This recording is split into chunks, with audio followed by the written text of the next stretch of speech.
For those of you lucky ducks who snagged a free reader copy of The 9 Lives of Marva de Longhai, wanted to toss out again a plea for you to rate and review the book on Amazon. Goodreads as well. You can always copy and paste it over and save yourself having to retype any information. Both places help me move more copies of the book and show people that I am a legitimate writer. I'm legit. I'm the real thing. I'm not exactly a big deal, but we all want to be. It's weird to put a little pep in your voice when you don't feel peppy. I don't feel peppy, not because writing isn't going well, but because someone I love very dearly is approaching the end of things in this particular life. So a lot of you listening will have different ideas about what comes next. I think that we get an opportunity to have a next. I'm just going to put that out there. That's my feeling, is that there's a next. Cool if you don't. Sorry to put this on you. It's sort of emotionally manipulative, isn't it, to announce something like that? But it's also not. The podcast is where I spend a large amount of my time creating content for you, imagining who you are and who I'm speaking to. And because of that, there's almost like a spirit over this whole podcast of who I imagine that I am interacting with. And so partly I take comfort in believing that something I say to you is helpful, beneficial, reinforcing, helps you down the road. And every time I look and see that you're still listening to the podcast, I feel supported by you. So it's a natural thing to share a little bit of my personal life with you in that way. Moving right along, my guest on today's podcast is Shane Simonson, aka Haldane B. Doyle, author of some really amazing biological science fiction. The conversation's amazing. It's wonderful. And it is not, again, a storytelling episode. I did record it after the storytelling episode, switchover kind of thing. But he had been booked and invited to the podcast for quite a long time. So it was just a long time in the working to get him actually in the interview chair, so to speak. And that is why this is more of the old-fashioned, reluctant book marketer style interview. Nevertheless, you're going to love it, whether you're primarily a reader, primarily a writer, or love doing both. So please enjoy my conversation with Shane Simonson. If you've ever watched an author read in public and felt bored, TRBM is the antidote. TRBM is for writers what time-lapse was for painters, guitar solos and spotlights were for bands, what chainsaws and ice blocks were for sculptors. What does TRBM stand for? Telepathic Razorback Boar Mutiny? Tortured Rebecca believes master? Taxable remuneration by Marxists? You decide. Oh, but once they show that something's possible, it's just a matter of adapting it for your own purposes. And they've definitely been a model for me. But I followed their advice that, particularly with Kickstarters, it's not something that a starting author can necessarily pull off easily. Mm-hmm. It's something that you transition to as quickly as possible to kind of take control of the process and escape the algorithms. Yeah. And then, so one of my questions for you is, I was looking at all of your cover art. I guess I have a host of questions, but your cover art is so consistent and so captivating and interesting. How did you design it? So it was a long process. I talked to DJ Bowman Smith recently about this. Oh, wow. Okay. I didn't realize you know DJ. What a small world. I name dropped you till I put my foot in the door. But she's lovely. She's just wonderful. So originally, with the covers, I was like, do I go to a professional artist? And it's like, how do I even explain what I want? Because I'm doing purely biological science fiction, which doesn't exist. There's no existing visual language that I can just tap into and say, I'll just make it like, XYZ books that have come before. Right. And I don't have any Photoshop skills, and that would have been a really long journey. And I'm a bit allergic to Photoshop. Like every cover pretty much every cover is Photoshop. And I'm like, I think I can do something different. I tried doing macro photography of like little tiny dioramas of like living things and textures. Yeah. And I could see that it would work, but I didn't have a photography background. So that would have been a big learning curve as well. And then I remembered, I used to use Adobe Illustrator all the time when I did scientific diagrams when I was working as a research scientist. So I already had like a year's head start on the basics there. And it's like, well, I really love that era of abstract sci-fi covers kind of in the 60s and 70s. Like some of the most iconic covers are from that period in time. Yeah. And I basically just gathered together biological imagery because my target audience are people who love biology. So I just have to like tap into those motifs to kind of signal to them, oh, there's all sorts of interesting biology in this book. Yeah. And then I just went through a very long process of putting together a design, putting it aside while I worked on another draft for a while and coming back to it and allowing it time to breathe. Doing lots of A/B testing on social media really helped as well too. Wow. You give people a blurb to read and they're like, oh, that's too long. I've got, other things to do. But if you give them 2 images and say, which one do you like more? You get an amazing response. People just love that kind of thing. And I basically just whittled my way along, picking the better of the 2 options and then tinkering with it and repeating the process. Yeah. What you're saying is especially true of Twitter. People eat up, if it can fit in one tweet, it's good. People keep telling me that Twitter is good if you do a tweet storm or a tweet thread. I literally have had no success on any kind of tweet storm or tweet thread. Every time I can contain my thoughts to one single tweet, people seem to have enough energy to really engage, and you can start longer conversations that way.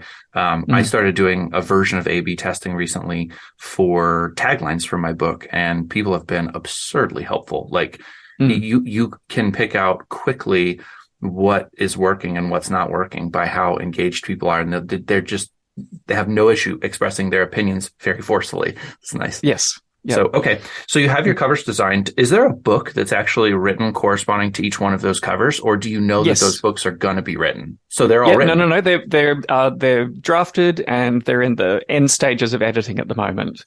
So I'm aiming for an April release. So hopefully I haven't cut myself off at the legs by giving myself a really short timeline. But are you going to release all of them like simultaneously, or are you going to try to do like a rapid release? What's your plan?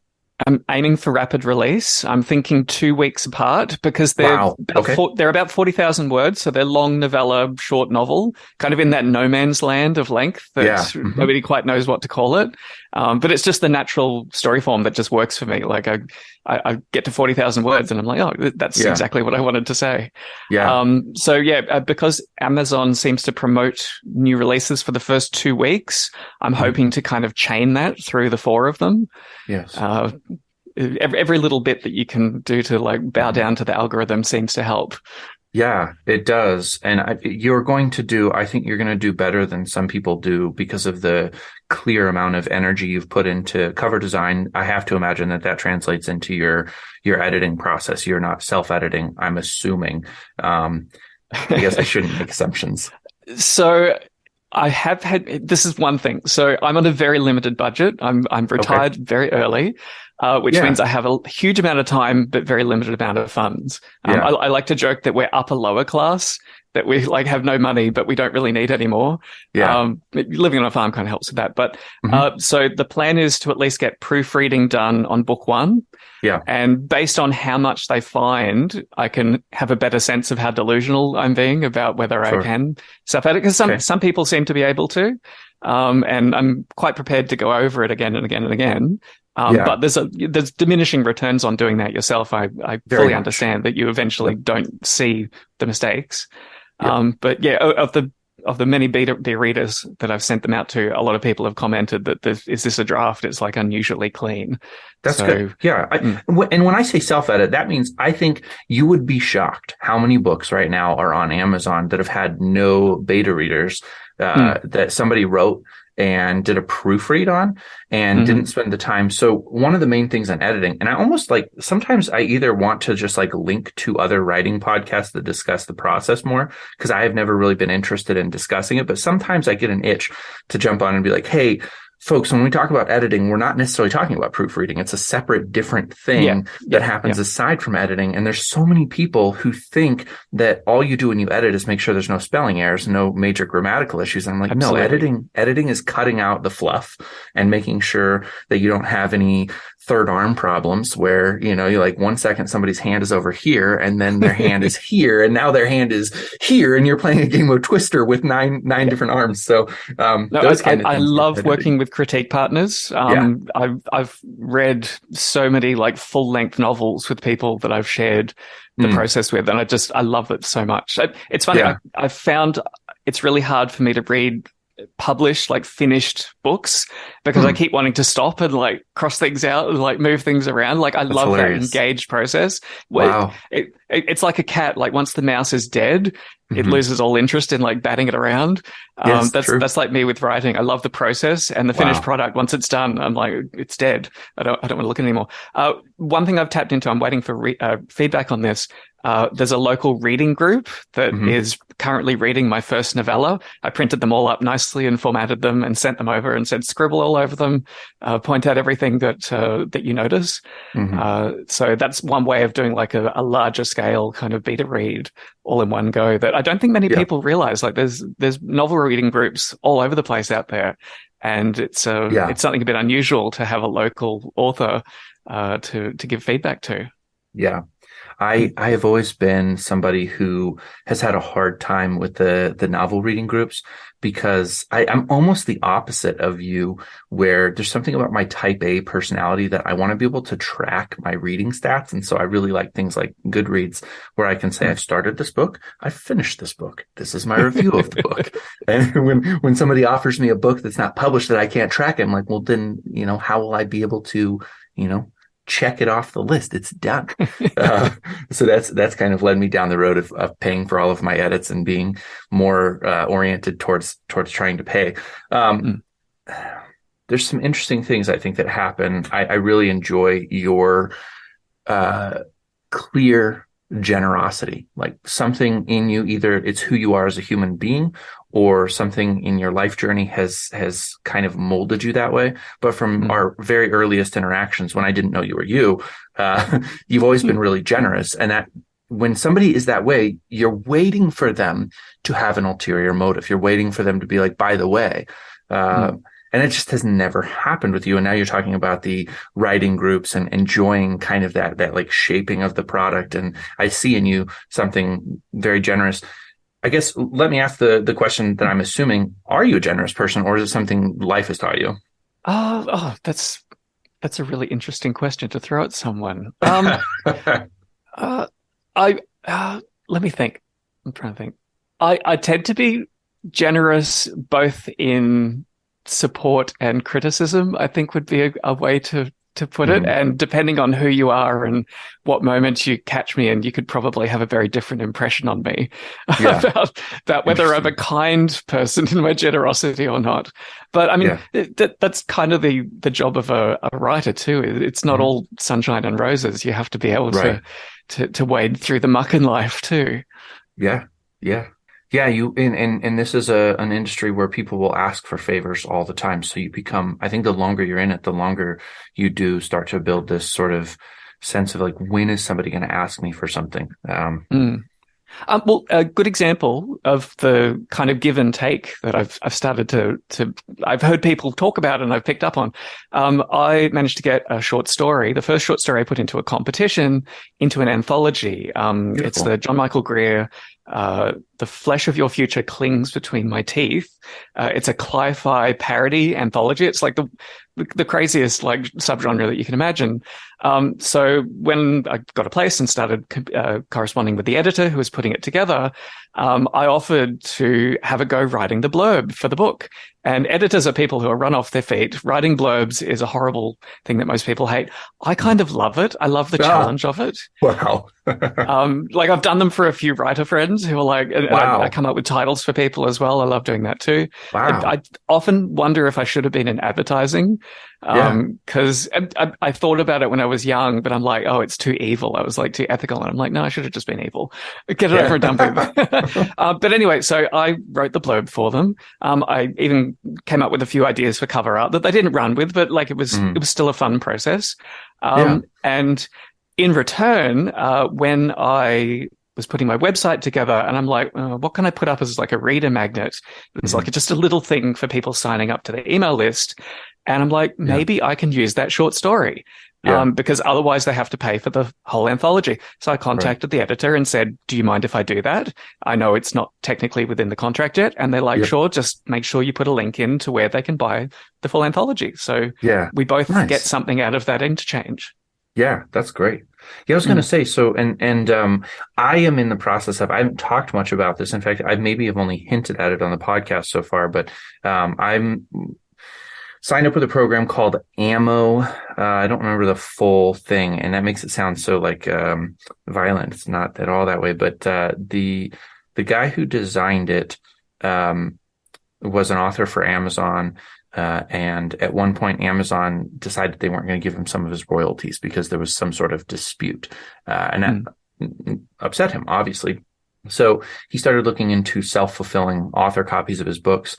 And he has a background in tech and just really like dug deep into all the different processes of how you can successfully advertise your way to a bigger audience.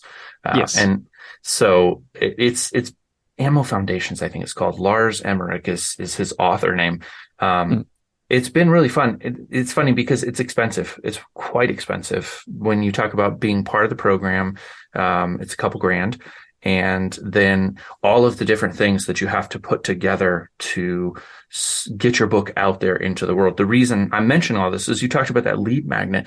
And I saw all of your book covers and I thought you're actually a perfect candidate for this program. And then you talked about being kind of like shorter on funds. And I was like, well, you can't do anything about that piece of it. So, but it is theoretically a really cool way.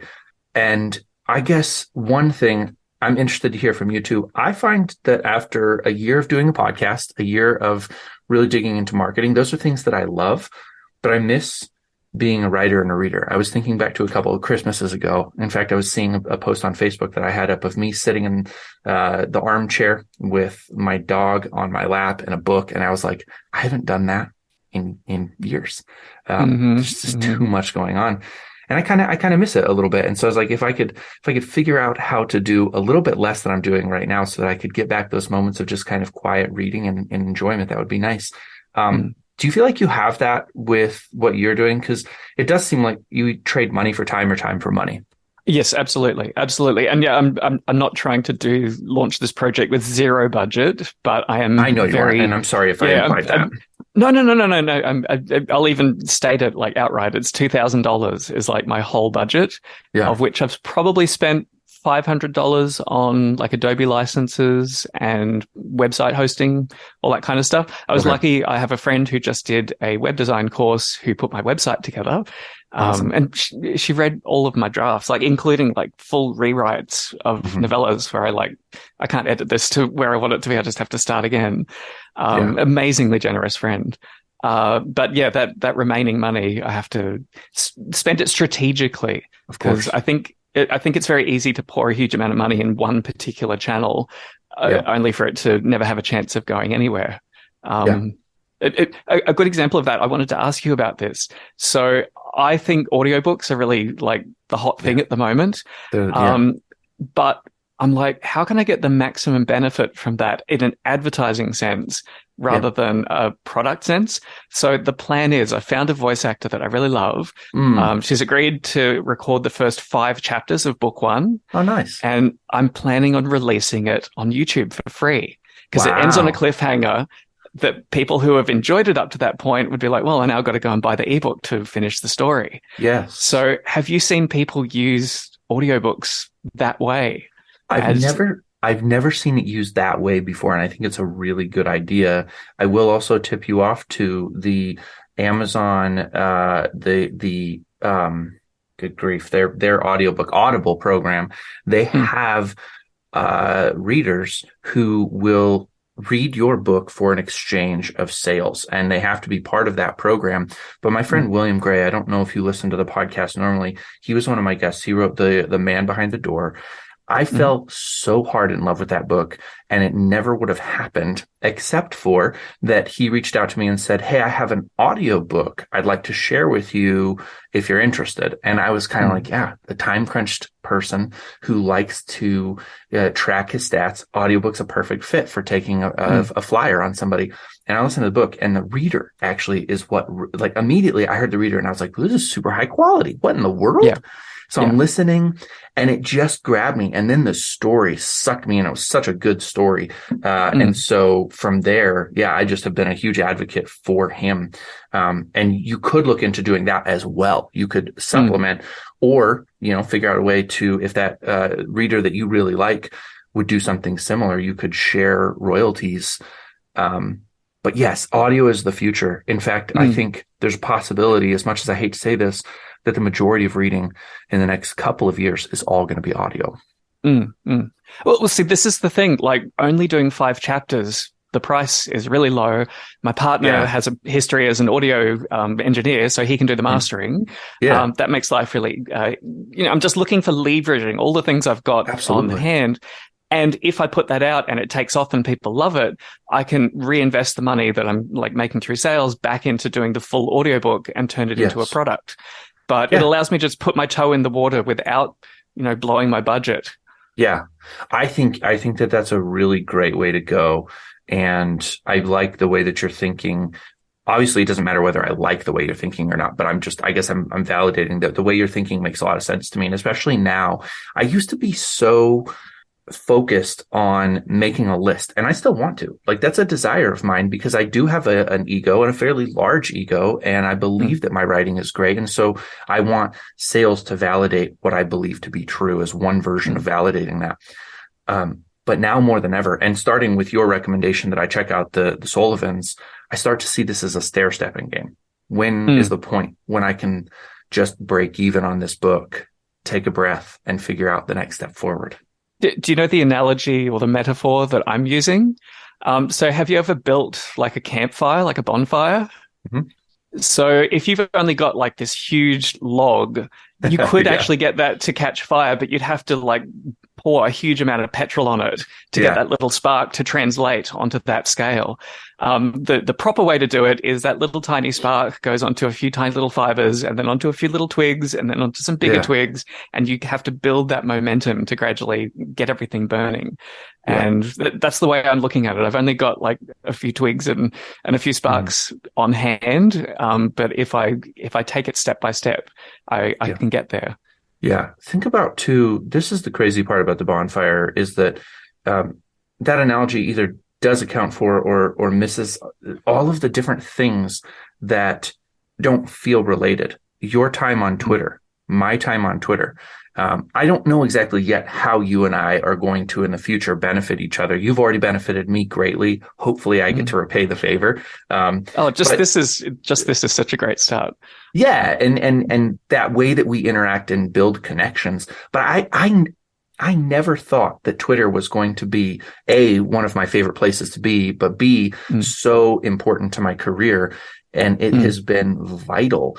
And that's the part of the bonfire where it's almost like, I'm trying to run with your analogy, so maybe I'll abandon it, but it's kind of like the gathering of the correct fibers, the correct twigs, not getting wet twigs, or that experiment of like, these twigs are not good for catching quickly.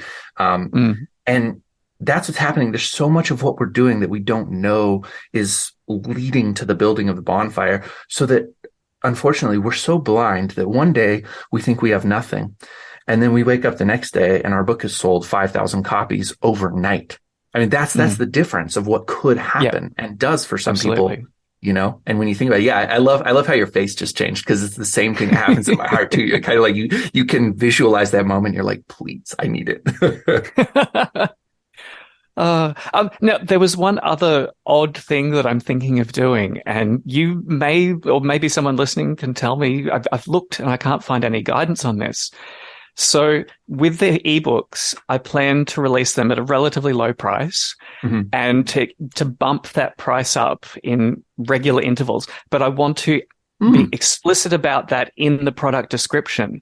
So does Amazon allow you to do that, saying that the price will be increasing at this rate until it becomes like a fair price?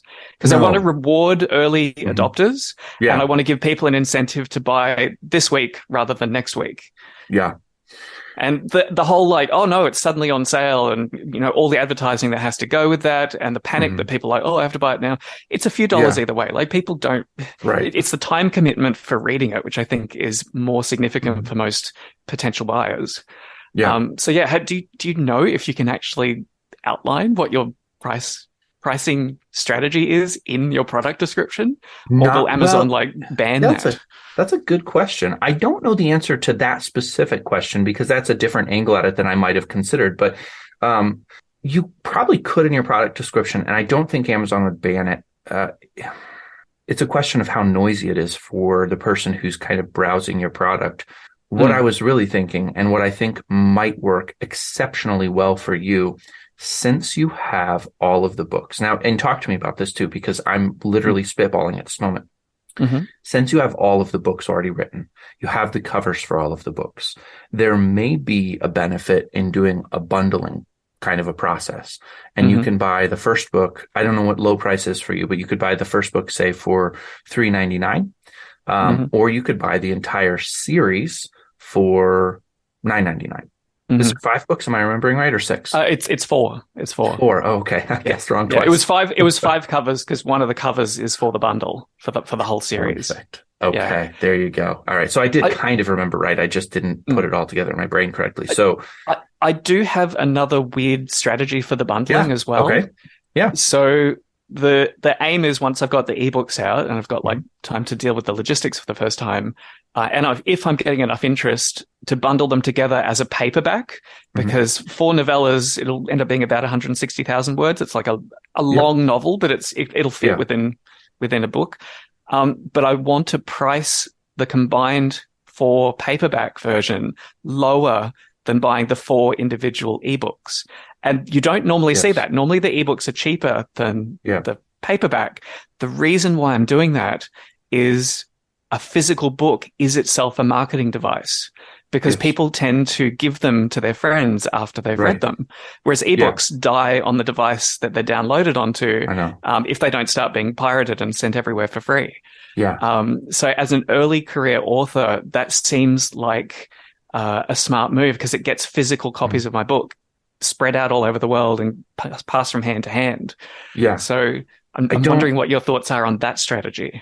Yeah, and I don't want to create noise for you, so I'll send you the MP3 for this sooner than I would normally, just a full conversation so you can reflect on it. I think your strategy would better be served by publishing those books on Web3 as ebooks, and then the 5th one is a bundle for Web3.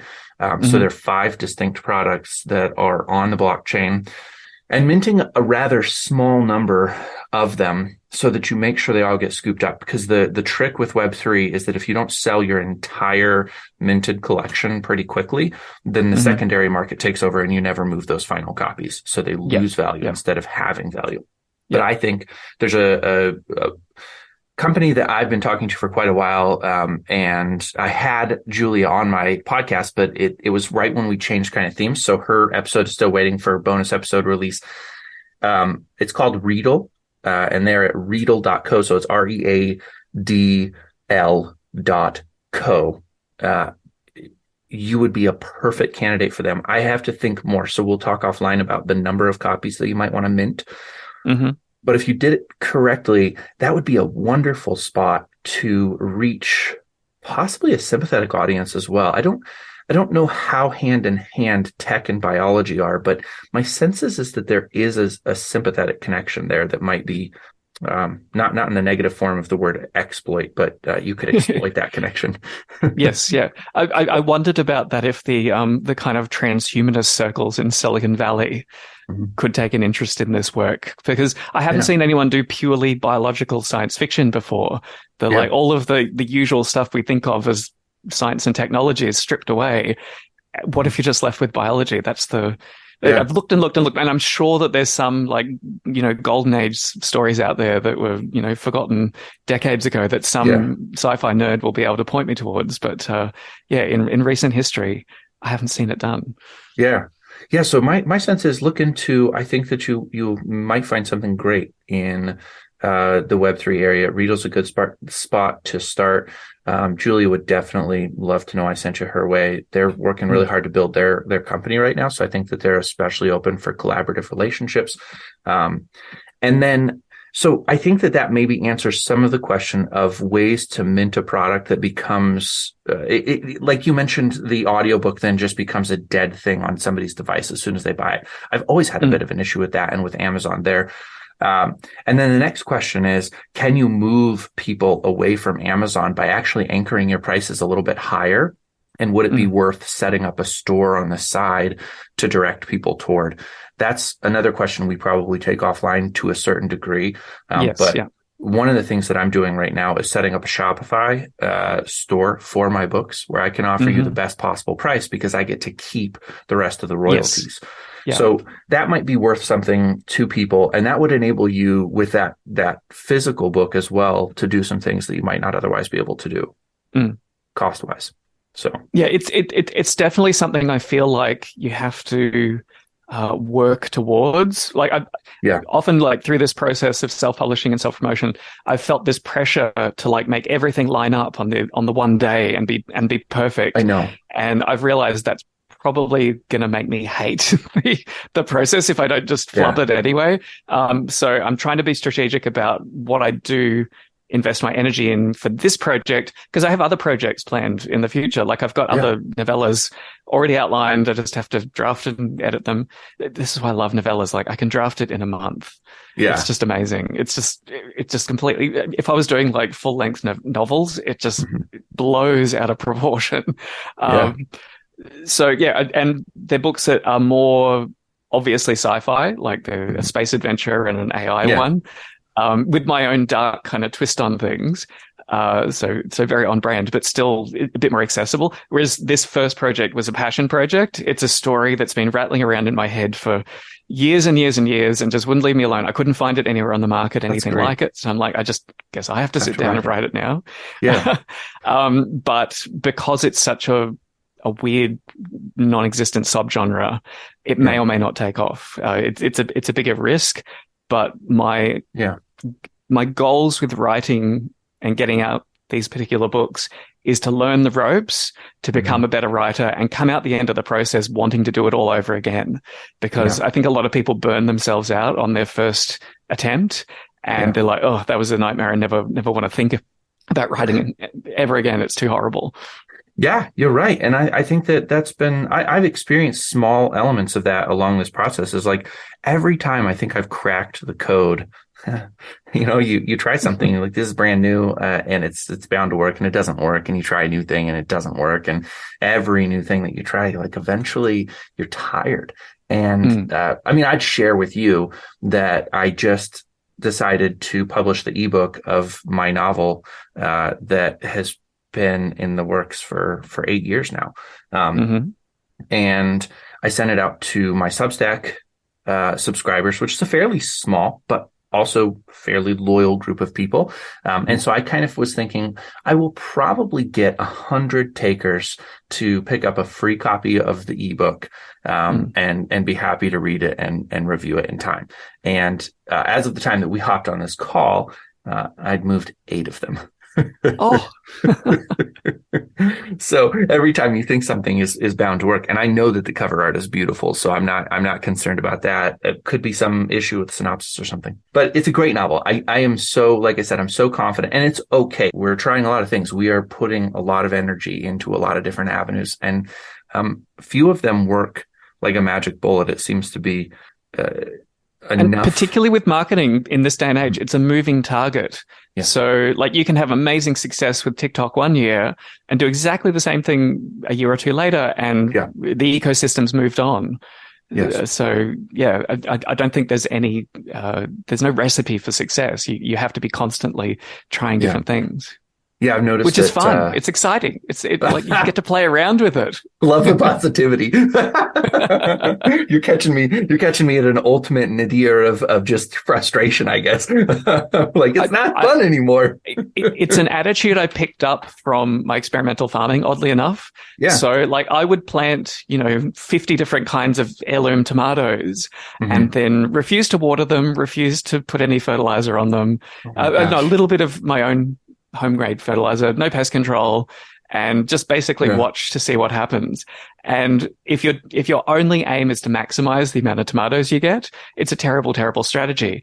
But I end up finding that one variety out of 50 that loves my conditions, doesn't care if I knock it around, and still produces an end result that I enjoy. Yeah. And once you get through that early difficult stage, you can keep growing that better variety. Like you can make that your speciality.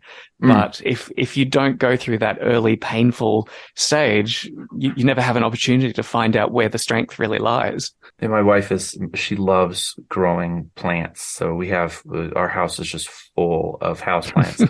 And there's a few. She's like, she hates air plants. I'm sure you're familiar with all these things. She hates them. She's she can't get them to thrive no matter what she does. And then she has this jade plant, and everywhere you read online, jade plants are kind of finicky. They're slow to grow. They can't do anything. And her jade plant in 2 years has like quadrupled in size. It's just an amazing plant. See, this is the thing though. You could move to a different location and suddenly the air plants you can't kill and the jade plants you can't keep alive. Right. So it's embracing that situational kind of moment and running with what works. Yeah. And unless you try both plants, you're never going to find out which one is the one for you. Yeah. There's such huge implications in this conversation that have nothing to do with writing. Like, supposing that you like plants that had certain properties that maybe slightly altered your way of thinking about the world, and you live in a place where none of those plants grow native, does that mean that the people and the animals and like all the flora and fauna are just not meant to have an altered mindset? Like, does that mean that if you live in a place? Yeah, that's an interesting. It's an interesting tidbit of history that golden ages in China, the Middle East, and then the Renaissance in Europe all coincided with the mass consumption of caffeine. Yeah. Yeah, So exactly. there's a kind of mania that you need to sit down and write a magnum opus. Yeah. That if you're not caffeinated, it's just so much more difficult to do. Yeah, I loved Michael Pollan. He wrote that book about those, and he talks about caffeine specifically. And he's like, even bees seek out caffeinated plants. Like there's almost a directive in busybody kind of animals to find the caffeine. So I'm one of these rare writers that if I consume caffeine, I go completely nuts and I just play repetitive video games and get nothing done. Okay. So I'm already wired enough. That's my base level. Yeah. Definitely not me.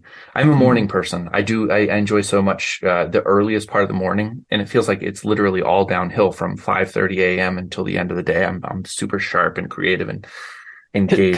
Can I share the writing method trick that has worked the best for me that I've never seen anyone explain? So I'm a big believer in how much happens on a subconscious level with creativity. And I decided to try tapping into that. So my routine when I'm drafting is right before I go to bed, I read the outline for the next day's drafting. And as I'm going to sleep, I'm kind of turning it over in my head. And I wake up in the morning, just ready to go. It's like I've been chewing on it for 8 hours overnight. Wow. Yeah. So, I mean, what better way to to use hours in the day that you otherwise couldn't be writing? Yeah. Do you feel like, has it ever disrupted your sleep? Has it ever so much been on your mind that you're struggling to sleep at all, or? I usually take a bit of time to get to sleep. Occasionally I'll wake up at 3 a.m. and I have to get up and write something down. Yeah. That's pretty rare. Probably, no, I sleep pretty soundly these days. Maybe it's the lack of caffeine, most people can't relate on that level. But one thing that was really interesting, I wrote this story twice in novel form from the main character's point of view. Okay. And it just didn't work. I suspected the main character was too unsympathetic for modern audiences. He's just got all of these horrible flaws. And I tried it twice, just wasn't working. And then I caught COVID. I think it was COVID. I didn't end up getting diagnosed, but it matched all the symptoms. And I had this horrible fever dream where I like tapped into that altered mind state to restructure the whole thing. So it's a bit of an unusual structure. The 4 novellas, each one is from a different point of view, but that main character features as a secondary character passing through their lives. Oh, wow. So the main character still connects the whole story together. Interesting. But they're like the second or third most important character in that particular installment. And I really love analyzing story structure. One of the things I was thinking about creating as a self-promotion tool was a YouTube channel that analyzes story structure in like an infographic kind of format, like take a whole novel and compact it down into a kind of graph that people can look at in 5 or 10 minutes, which, I started doing that, and then I made myself read a few novels that I otherwise would have put down like a third of the way in. I love starting and not finishing novels. I'm not one of these people who has to complete something. And it was torture, like taking notes on something where I'm like, oh, this is awful. And and I realized I would probably be mostly marketing to writers, who I think are probably the worst people to market a book to, because they're already doing so much and reading so much. People who are avid readers are the second worst, because they have a to-read list that's like 50 books long, and your chance of getting to position number 1 is really, really slim. My target audience for these particular novellas, which I think you might find interesting, are people who I think the term in the US is doomers. Like they kind of think civilization is on its way out as we know it. And they're often people who grew up reading science fiction, but the Star Trek kind of worlds became silly when they realized that like we're kind of running out of resources to keep the lights on. And they often got into apocalyptic fiction for a while, but that gets boring. Like you just turn on the news and it's you can get it there. So I'm like, that's an audience with a pent-up demand. Like they're people who would read a novel in that genre, but they've lost the taste for it because of specific reasons that my books can get around, because they offer an alternative vision of the future for people who are interested in where society is going. Yeah, that's fascinating. Well, I mean, look at Harry Potter. Like the reason why it was so successful is that people who would never read a novel picked that up and read it.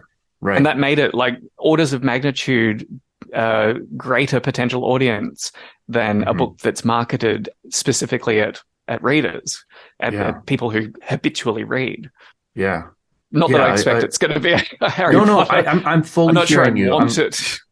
Oh, really? I would die for that. I don't know.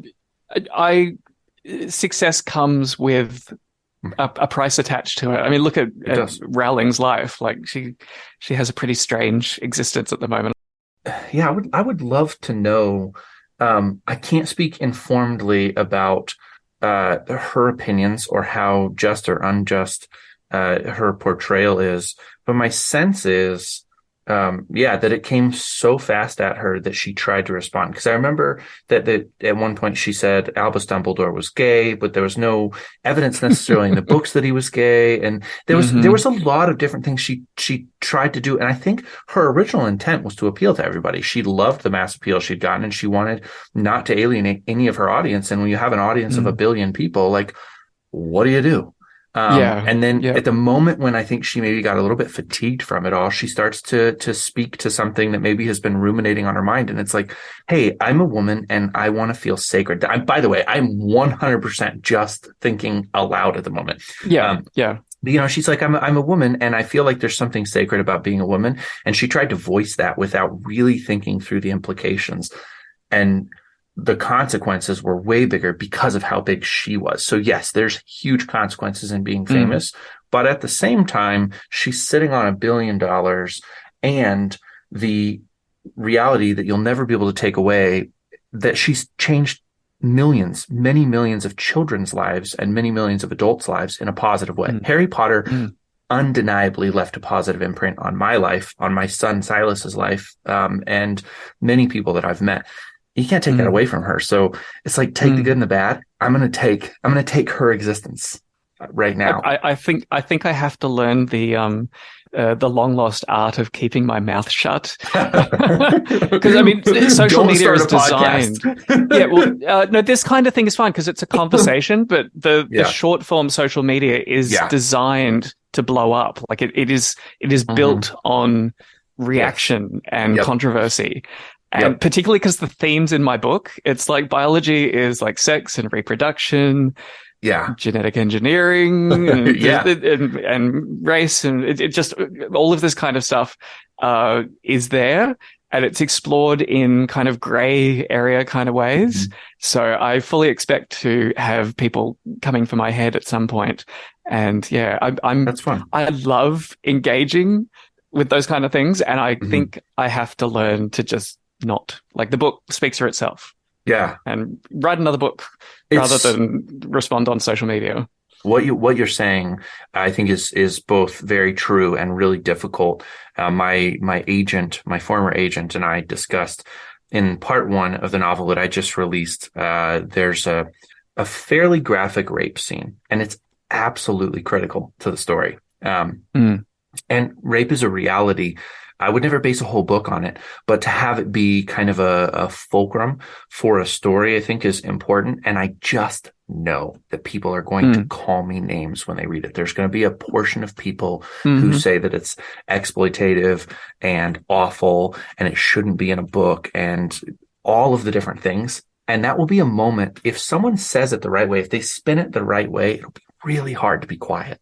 I don't know. So, For comparison, my first book has a sex scene in it that could be rape, could not. Like the issue of consent. Like I love morally gray situations where it's not obvious, and like real life is like that. There's a lot of incidents that happen where people will disagree on where they place responsibility.